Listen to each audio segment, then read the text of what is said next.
personnes où quand ils expliquent leur parcours de vie, tu te dis waouh, ils avaient un super job, vraiment une belle vie, et le handicap fait que ça casse tout.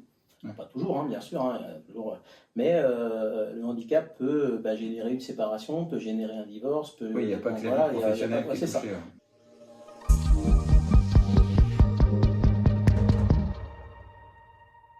Bonjour à tous et bienvenue sur le podcast Out of the Box. Aujourd'hui, je reçois Olivier qui vient nous parler. Avant que Olivier, tu te présentes, je tiens à redire à nos auditeurs qu'il faut s'abonner. N'hésitez pas à cliquer sous cette vidéo sur le bouton s'abonner. Encore une fois, je compte sur vous, ça nous aide. Olivier, n'hésite pas, si jamais tu n'es pas encore abonné, à cliquer en partant du podcast afin que tout le monde puisse suivre les prochaines vidéos qui vont sortir. Et Dieu sait qu'il y en a, puisqu'on a bien rempli l'agenda des invités, à tel point que si vous souhaitez venir sur le podcast, les prochaines dates, ce n'est pas avant septembre. Et au moment où je tourne cette vidéo, on est fin du mois de juin. Donc pour vous dire que voilà, les vidéos vont s'enchaîner et qu'on a de nombreuses personnes qui nous sollicitent actuellement. Et donc aujourd'hui, Olivier, ça fait quelques années qu'on se connaît. J'ai le plaisir de te recevoir sur le podcast. Bienvenue. Bien, merci beaucoup déjà de ton invitation. Très, très honoré d'être présent avec toi aujourd'hui. Alors Olivier, est-ce que tu peux nous dire qui tu es, ce que tu fais dans la vie, pour que les gens qui nous écoutent en apprennent plus sur toi? Alors moi, je suis troyen. Je suis né à Troyes, même si après je suis parti dans différentes activités professionnelles et scolaires. Mais je suis né à Troyes, j'ai 54 ans. Donc papa de 3 enfants. Okay. Donc la première est au Japon en dernière année d'études. Donc assez fier de son parcours. Et donc j'ai effectivement créé une entreprise qui s'appelle Handi Conseil. Alors pourquoi cette entreprise? Tu vas me poser la question. Tout simplement parce que en fait moi j'ai un parcours assez atypique, j'ai une double compétence en technique et en gestion d'entreprise, et j'ai travaillé 25 ans dans différentes entreprises, que ce soit des grands groupes ou des PME, et j'ai arrêté au bout de 25 ans pour reprendre mes études. J'ai repris mes études parce que ça me permet de reprendre un petit peu. À 54 ans, il y a plein de choses que tu ne connaissais pas ou que tu ne connaissais plus. Tout ce qui était marketing digital, moi c'était inconnu. À l'époque, moi c'était du marketing, donc ça m'a permis de me remettre à jour sur plein de choses.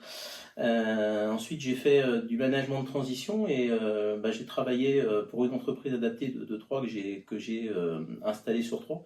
Et j'ai envie de créer ma propre structure. Alors, c'est quoi une entreprise adaptée? Alors, une entreprise adaptée, c'est une entreprise de l'économie sociale et solidaire. C'est une entreprise ordinaire. Donc, nous, on est une SAS. Et on a un agrément de la DRET. Alors, la DRET, c'est la Direction régionale de l'économie, de l'emploi, du travail et des solidarités. Donc, c'est un agrément. Toi, tu vis dans les acronymes, non? C'est ça, oui, mais c'est comme ça s'appelle la DRET. Et donc, on a un conventionnement, ce qui fait de nous une entreprise adaptée. Alors c'est important pour nous parce que donc on a des obligations bien sûr, hein, c'est d'avoir au minimum 55% de personnes en situation de handicap, d'accompagner ces personnes vers le retour à l'emploi, donc en travaillant pour nous ou en travaillant pour des partenaires ou des entreprises. Alors, en fait, d'où est venue l'idée, parce que je pense que c'est important de dire ça, c'est que je rencontrais des personnes qui postulaient sur des postes pas forcément administratifs, hein, des chauffeurs, des tâches plutôt opérationnelles. Et tu t'apercevais que ces gens-là, quand ils venaient se présenter, ils avaient des parcours assez intéressants. Ça pouvait être des comptables, ça pouvait être des secrétaires de direction qui ont été touchés par le handicap, qui après plusieurs années, voire mois d'absence, devaient retrouver un emploi. Et c'est très compliqué de retrouver un emploi, surtout quand tu as un certain âge, sur le poste que tu as occupé pendant des dizaines d'années. Alors que ça paraît aberrant, hein. Tu as toujours les mêmes compétences, hein, ta tête elle est toujours là, sauf qu'effectivement tu as un problème de dos, tu as un problème d'épaule, tu as eu une maladie, donc tu as été en convalescence plusieurs mois, et retrouver un emploi c'est compliqué, de par la confiance peut-être de certains employeurs, même si beaucoup d'entreprises jouent le jeu et embauchent des personnes en situation de handicap, et puis les personnes ont besoin aussi d'un accompagnement spécifique parce qu'il y a aussi la peur de la reprise d'emploi. Quand tu as été absent pendant 3-4 ans, tu te poses des questions, est-ce que tu vas être à la hauteur de prendre un poste? Donc c'est aussi un tremplin vers une entreprise ordinaire. Hein, donc en fait, on embauche des personnes en situation de handicap, on fait des prestations administratives. Alors ce qui est intéressant, c'est que nous on propose des prestations administratives, mais à temps partagé. Alors, on fait du temps complet bien sûr, hein, mais on fait du temps partagé. Il faut savoir que les gens reviennent en fait à l'emploi en travaillant d'abord chez vous, pour plusieurs entreprises. C'est tout à fait ça. Mais par contre, à terme, l'objectif, c'est quand même qu'ils quittent ton entreprise pour aller dans une entreprise, comme tu dis, ordinaire. Alors, à terme, effectivement, ils ont un projet professionnel. Je pourrais prendre un exemple, hein, mais la personne qui arrive chez nous, en fait, a plusieurs options. Donc déjà, moi, il faut que j'ai des clients, parce qu'on est une entreprise. Il faut quand même, ça le dire, c'est qu'en fait, une entreprise adaptée, c'est une entreprise. Donc à la fin de l'année, il faut que j'ai fait des bénéfices pour pouvoir continuer. Donc en fait, on a un client qui nous demande, voilà, on a besoin de 20 heures d'administratif sur telle activité. Donc nous, on trouve la personne, donc on travaille avec des partenaires qui sont le Cap Emploi, France Travail, toutes les associations hein, qu'on connaît, les missions locales. La personne, donc on la recrute, on la met dans l'emploi, donc on l'accompagne, c'est pas simplement, voilà, la personne va sur le poste, hein, il y a un accompagnement, ce qu'on appelle l'accompagnement socio-professionnel, qui permet d'accompagner la personne dans sa reprise d'emploi. Donc la reprise d'emploi, c'est l'organisation par exemple du temps de travail. La personne peut travailler 35 heures, donc là pas de souci, mais elle peut peut-être travailler que 12 heures. Moi j'ai une salariée qui a commencé à travailler 6 heures par semaine, parce que sa pathologie faisait qu'elle ne pouvait pas travailler plus, et aujourd'hui elle a 30 heures. Donc, Et quand ils viennent chez toi et qu'ils travaillent pour plusieurs entreprises, ils travaillent tous dans les locaux de Handiconseil, ou ils travaillent dans chacune des entreprises qui sont tes clients? Ils peuvent travailler sur les deux. En fait, il y a des entreprises qui souhaitent que le salarié soit dans leurs locaux, mais aussi des entreprises qui ne souhaitent pas que le salarié soit là, puisque en fait c'est de l'externalisation. Là, j'ai un client par exemple qui est d'Agen, donc Agen, c'est pas tout près. En fait, il va nous confier la gestion externalisée de son administratif, ce qui représente à peu près 28 heures par mois. Ok, mais dans l'éventualité où ils doivent se rendre dans l'entreprise, toi, tu dois aussi accompagner comment on appelle ça, tu sais, que le poste soit adapté. Oui, l'adaptation au poste de travail. Alors, je vais te prendre un exemple. Ça représente parfois des coûts, j'imagine, conséquents. Alors, c'est des coûts, mais on a des aides, hein, et notamment avec la GFIP. Alors, la GFIP, en fait, c'est l'association hein, qui regroupe les fonds, en fait, des entreprises qui ne répondent pas à leurs obligations. Alors que leurs obligations, au bout de 20 personnes, tu es obligé d'avoir 6% de personnes en situation de handicap. 20 salariés dans une entreprise, tu dois avoir 6% de personnes. Voilà. Si tu n'as pas ces 6%, tu payes ce qu'on appelle de l'EETH, donc obligation d'emploi de travailleurs handicapés.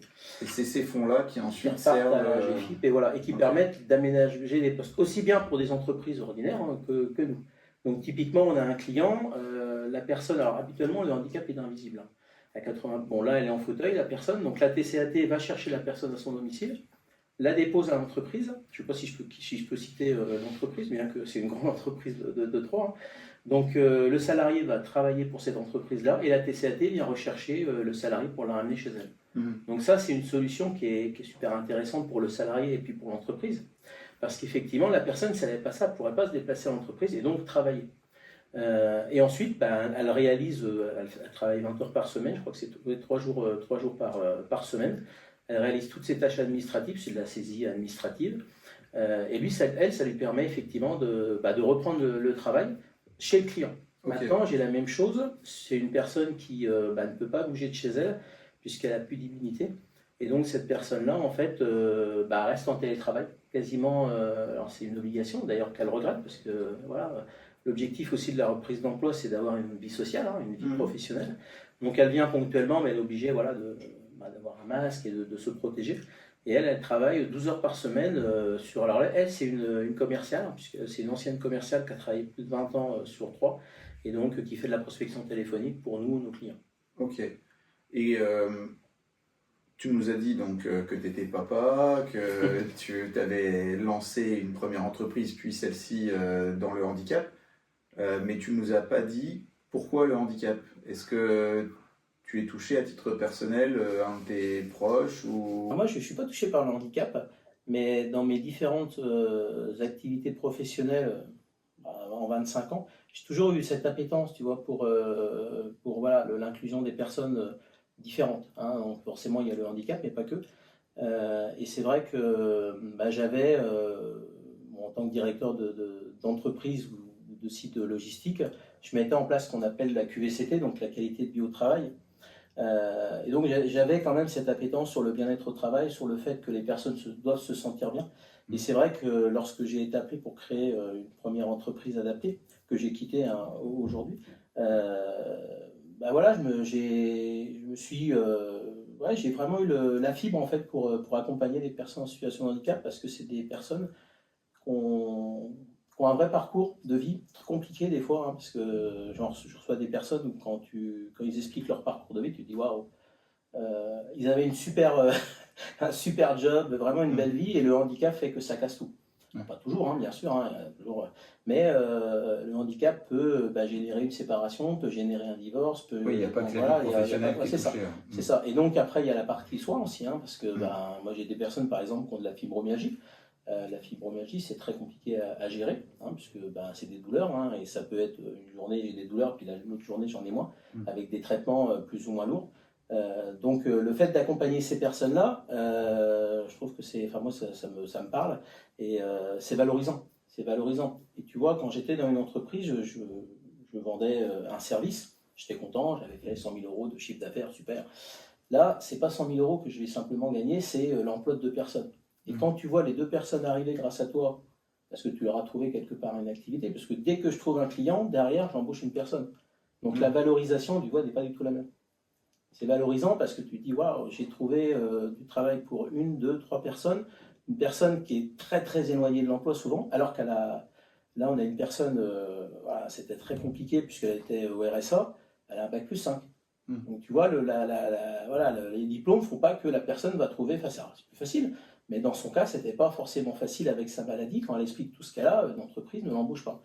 Alors que c'est un vrai talent, c'est un vrai talent. Et là, on est en train de lui redonner confiance en elle. Là, elle réalise des prestations, elle fait du community management. C'est un vrai talent et elle va s'éclater. Et je pense que petit à petit, elle va pouvoir retrouver une activité professionnelle complète, parce qu'elle est aujourd'hui à temps incomplet. Et comment tu fais parce que si je comprends bien, tu dis à chaque fois que j'ai des clients, je prends des nouveaux collaborateurs pour pouvoir répondre aux besoins. Comment tu fais quand tu as moins de clients? Parce que dans une entreprise classique, quand tu recrutes un CDI, tu es quand même obligé de faire super attention parce que tu te dis, je ne sais pas ce qui va se passer demain et si cette personne, je l'ai recrutée, que malheureusement j'ai l'activité qui baisse un petit peu, le code du travail, on sait ce que c'est pas évident du tout de se séparer au gré du marché en fait et des besoins que tu as. Toi, en plus, ce sont des personnes en situation de handicap, donc c'est, je pense, pas évident de trouver de nouvelles entreprises, des nouvelles demandes. Tu dois probablement prospecter ces entreprises-là, voire même créer le besoin, parce que je t'ai déjà entendu parler des avantages à faire travailler des personnes en situation de handicap. Donc déjà, comme tu le dis, répondre aux obligations des 6%, bénéficier d'aides diverses, et puis aussi parce que ça a du sens en termes de RSE notamment. Mais si demain, toi, tu perds un client, potentiellement, tu as 1, 2, 3, 4 personnes qui n'ont plus de boulot. Si c'était 6 heures par-ci, 12 heures par-là, tu fais quoi? Tu es obligé de continuer à les payer? Oui, en fait, c'est mon salarié. Alors, il y a plusieurs options. Hein. C'est-à-dire que l'entreprise ne souhaite pas embaucher la personne, elle veut simplement une prestation. Voilà, donc là, effectivement, j'ai une personne déjà qui est présente dans l'entreprise, je vais lui donner une activité où je vais embaucher une personne. Après, j'ai un outil qui s'appelle le CDD tremplin. Donc le CDD tremplin, en fait, c'est un tremplin vers l'entreprise. Donc typiquement, une entreprise qui me dit, voilà, moi j'ai besoin d'un agent administratif à 35 heures. Donc nous, on sélectionne la personne, on la recrute, on la prend en CDD tremplin. Alors ça va de 4 mois à 24 mois. Un peu plus si on a une dérogation. Et pendant ce temps-là, en fait, on doit l'accompagner vers l'emploi. Et l'objectif, c'est que l'entreprise l'embauche. C'est super, parce que 4 mois à 24 mois, ça fait... C'est une flexibilité assez incroyable. Ça permet vraiment d'accompagner la personne sur sa formation. Alors ça peut être quelqu'un qui a été éloigné de l'emploi, qui a besoin d'une nouvelle formation complémentaire. Alors c'est ou l'entreprise qui lui donne sa formation technique. Par exemple, voilà, quelqu'un qui vient chez toi, l'immobilier, elle ne connaît peut-être pas forcément, donc tu vas lui apprendre les ficelles du métier. Et puis nous, on va peut-être la remettre à jour sur des outils comme Excel ou comme la gestion du téléphone, la gestion du stress. Voilà. Donc nous, on va vraiment l'accompagner vers le retour à l'emploi. Et au bout du 4 à 24e mois, l'entreprise va l'embaucher.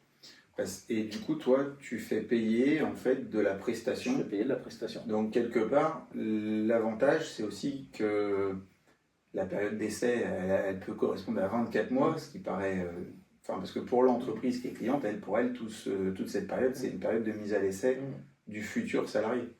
Bon, donc, elle paye aussi une prestation. Hein, elle paye une prestation. Oui, alors, mais le risque, c'est que. C'est moins important. Voilà, c'est-à-dire qu'une prestation, quand tu n'es pas satisfait de ton prestataire, du jour au lendemain, tu peux lui dire écoutez, je suis désolé, vraiment, ça ne va pas. Quand tu n'es pas satisfait de ton salarié, si tu n'es plus dans la période de démarrage, c'est compliqué.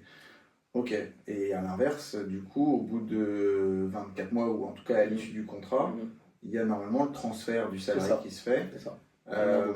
Avec une aide particulière. Non, il n'y a pas d'aide, c'est-à-dire que l'entreprise propose un CDI à la personne. Alors en sachant que normalement, une entreprise qui prend quelqu'un, qui va le former, qui va l'accompagner pendant 24 mois, voilà, censé l'embaucher. Mais pour X raison, voilà, la conjoncture fait qu'on ne peut pas l'embaucher, il n'y a pas non plus d'obligation. Ce qui est intéressant pour la personne, c'est que pendant 24 mois, elle a retrouvé un emploi. Donc elle a retrouvé une certaine employabilité. Donc c'est beaucoup plus facile pour elle derrière de retrouver un emploi, sachant que nous derrière, on peut aussi reprendre la personne et réaffecter sur un nouveau client. Ok, c'est clair. Donc voilà, donc prestation dans nos locaux pour des clients et puis prestation effectivement chez nos clients pour toute tâche tertiaire. Alors voilà, c'est multiple et varié, hein. On a vraiment de tout. Oui, tu as parlé beaucoup d'administratif, comptabilité, marketing. En tout cas, pas de choses manuelles, j'imagine, ou très peu. Non, ponctuellement on le fait, mais là on a fait du désarchivage, enfin du scan. Là, d'ailleurs, c'est quelque chose d'intéressant parce qu'on a travaillé avec une autre entreprise adaptée qui s'appelle Elise, qui fait du recyclage. Donc là, ça c'est intéressant. Enfin, moi, je suis vraiment dans cette synergie-là. Ça veut dire que le client nous a demandé de scanner des documents, de renommer les fichiers et les papiers qui étaient faut les détruire. Donc là, Elise a repris les documents, les a détruits, a donné un certificat de destruction. Donc là, on est dans une stratégie, je trouve, de RSE intéressante parce qu'on fait travailler plusieurs entreprises adaptées pour un client. Ok, super. C'est intéressant comme projet. Comme tu dis, on couple forcément une action sociale qui a du sens envers un public qui parfois peut avoir des difficultés à trouver un lieu pour travailler qui les accueille dans de bonnes conditions. Parce que moi, j'ai eu une fois l'occasion d'avoir une collaboratrice qui avait un handicap. Il a fallu changer la chaise du bureau, il a fallu adapter la hauteur des écrans, et tout ça à chaque fois en discutant de comment et pourquoi, et parce que nous on ne peut pas savoir si le collaborateur ne nous explique pas quelle est sa maladie et du coup quelles sont les conséquences pour lui sur son poste de travail. Donc le fait d'avoir quelqu'un comme toi qui fait la passe, si je puis dire, voilà, le fameux CDD qui permet ensuite de repartir. Donc du coup j'imagine obligatoirement sur un CDI, l'entreprise ne peut pas à l'issue du CDD. Elle pourrait faire un CDD, mais bon, ça n'a pas de sens. Ça n'a pas de sens. Ok. Donc du coup ça c'est super.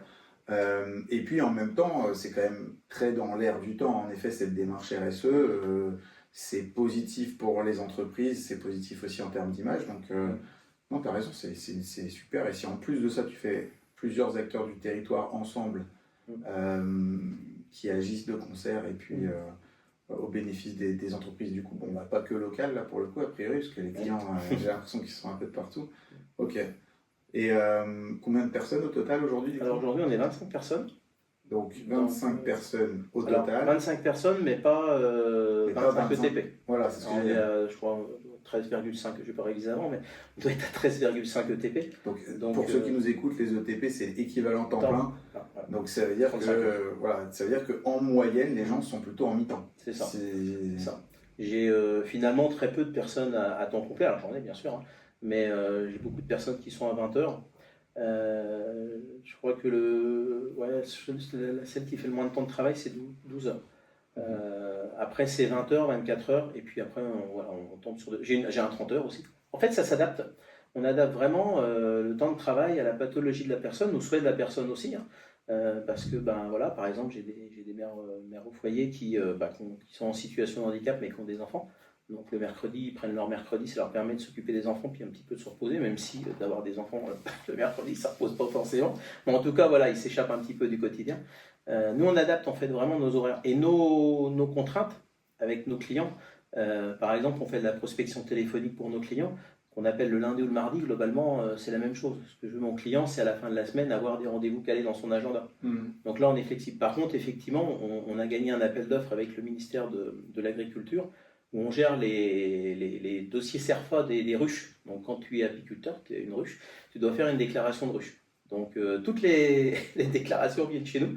On a une semaine pour la traiter. Donc tu vois, il y a aussi une flexibilité parce que la personne peut le faire le matin, si elle n'a pas eu le temps le matin, c'est une collègue qui va le faire l'après-midi. Ça, c'est des choses que j'essaye de développer. Alors, c'est des appels d'offres, donc là, il faut y répondre, faut être retenu.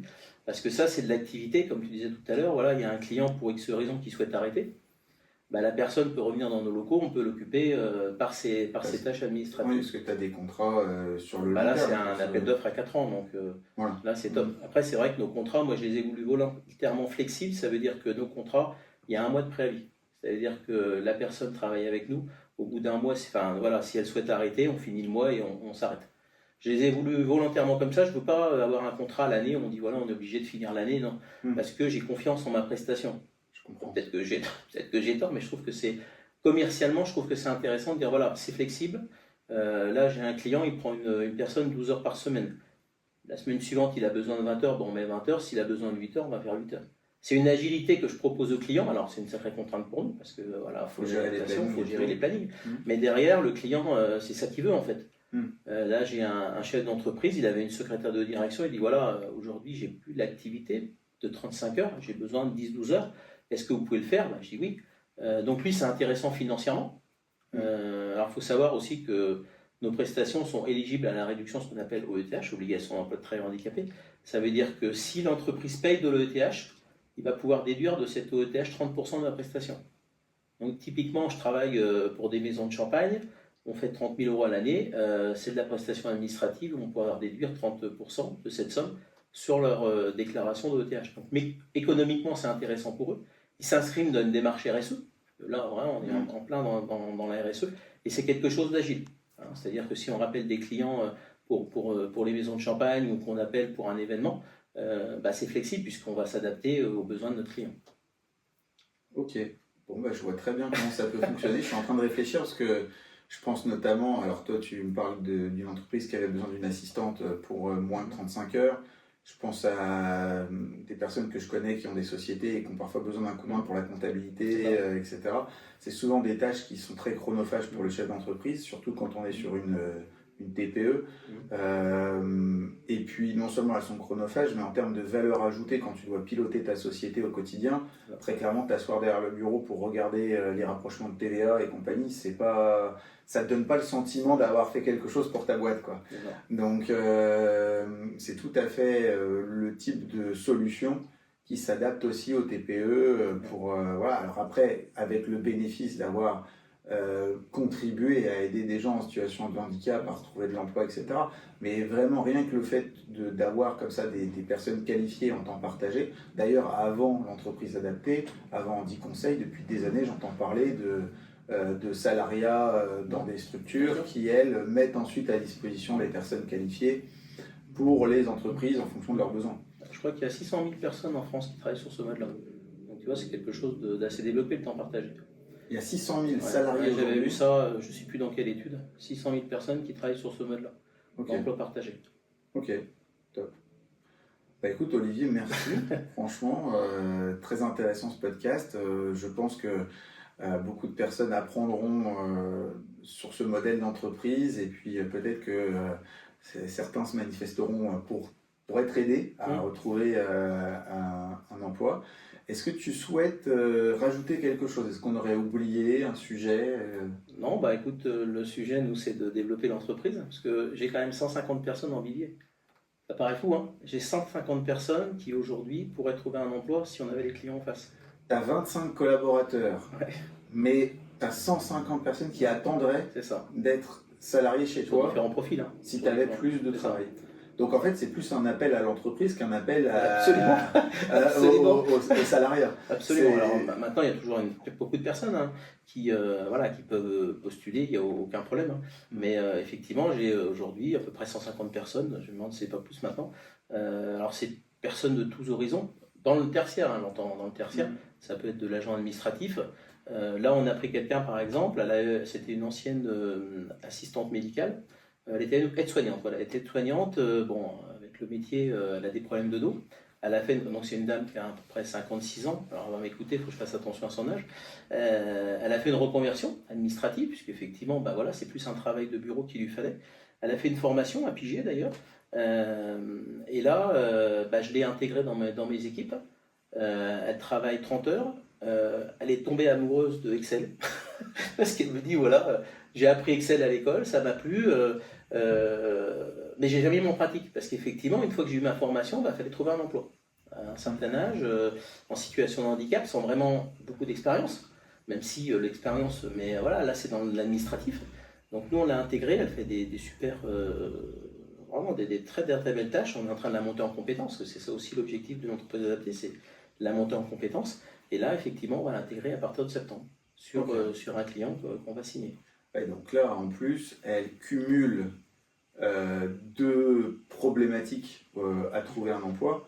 Parce que si tu veux, la situation de handicap, c'en est une déjà, mais moi j'entends beaucoup dire qu'à plus de 50 ans, pour retrouver une entreprise, on va dire que l'employabilité de la personne, passé 50 ans, elle diminue parce que l'entreprise se dit, bon, bah, combien de temps je vais garder ce collaborateur? Si en plus de ça, c'est pas une pointure dans son domaine et qu'il faut l'accompagner sur la mise en route, après, à tort ou à raison, parce que moi je pense qu'il y a beaucoup de personnes seniors qui ont des compétences qui mériteraient d'être amenées en entreprise parfois, mais voilà, aujourd'hui c'est la réalité du marché de l'emploi.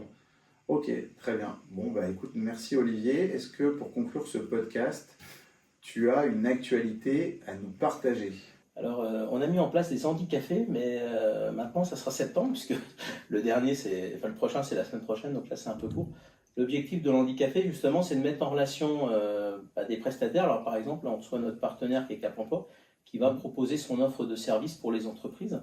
Donc, on fait venir des entreprises, on peut faire venir des particuliers, des collectivités. Enfin, la dernière fois, c'était Monsieur Brett, par exemple, qui était venu. Donc, c'était très bien, on a pu échanger. Là, c'était sur le sport au travail.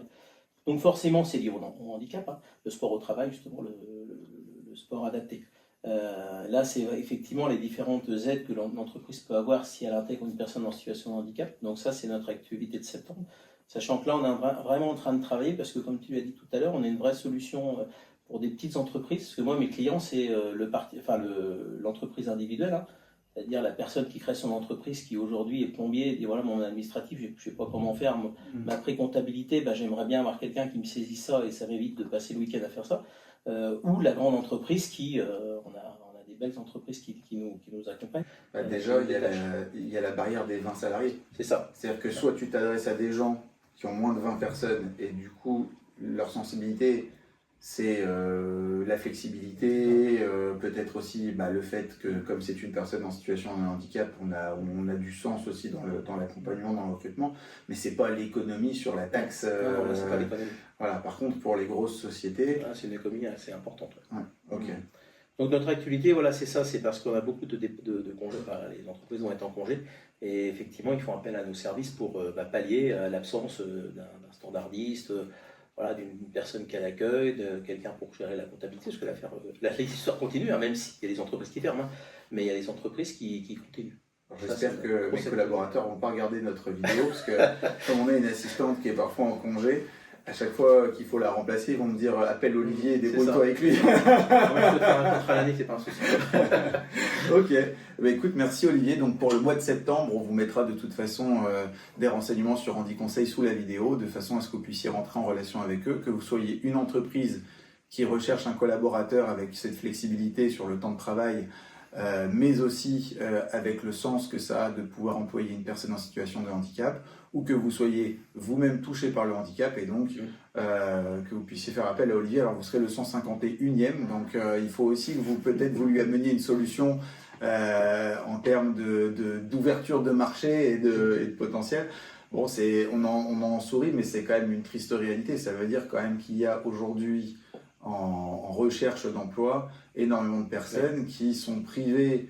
Alors, tu crois que c'est du fait de leur handicap ou c'est simplement le marché du travail qui est tellement complexe actuellement, concurrentiel que... Ouais, alors, moi, c'est vrai que j'ai des gens aussi souvent en reconversion ou qui ont été arrêtés. Donc, j'ai finalement peu de, on va pas dire de jeunes, mais de personnes qui ont 30, 40, 50 ans. C'est vrai que j'ai plutôt des gens de 40 ans que de 20 ans. Donc là, déjà, c'est un peu plus compliqué. Le handicap fait que ça devient encore plus compliqué. Là, j'ai recruté une graphiste, c'est une perle. C'est une perle à la fibromyalgie.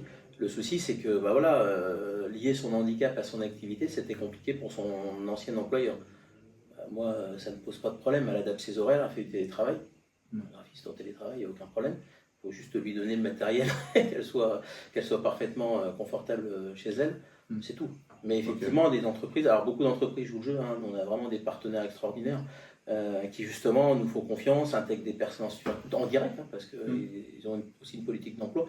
Mais les 150 personnes que j'ai en moyenne, c'est des gens qui sont en reconversion, il y en a même qui sont sortis, ce qu'on appelle sortis des radars. Hein, ils 5-6 ans, ils arrêtent, hein, ils touchent l'AH ou une pension d'invalidité, et puis ils disent tant pis, je ne retrouverai pas de boulot. Moi j'en ai un comme ça qui m'a appelé, on ne sait pas du tout retrouver un travail. Et je crois que c'était un article qu'on a vu dans l'Est Éclair, il dit tiens, je ne savais pas que vous existiez, il a pris contact. Et voilà, on est en train de travailler sur son projet. Alors on le raccroche du coup à France Travail, parce qu'il faut qu'il soit inscrit, pour pouvoir effectuer, parce que nous on a un accompagnement avec France Travail ou Cap Emploi d'ailleurs. Ok. Bon écoute, dans tous les cas, contactez Olivier, que vous soyez employeur ou en recherche d'emploi. Et merci Olivier pour ce podcast. C'est moi qui te remercie, Jocelyn. Je vous le redis, je ne le dirai jamais assez, abonnez-vous et rendez-vous sur la prochaine vidéo. Au revoir.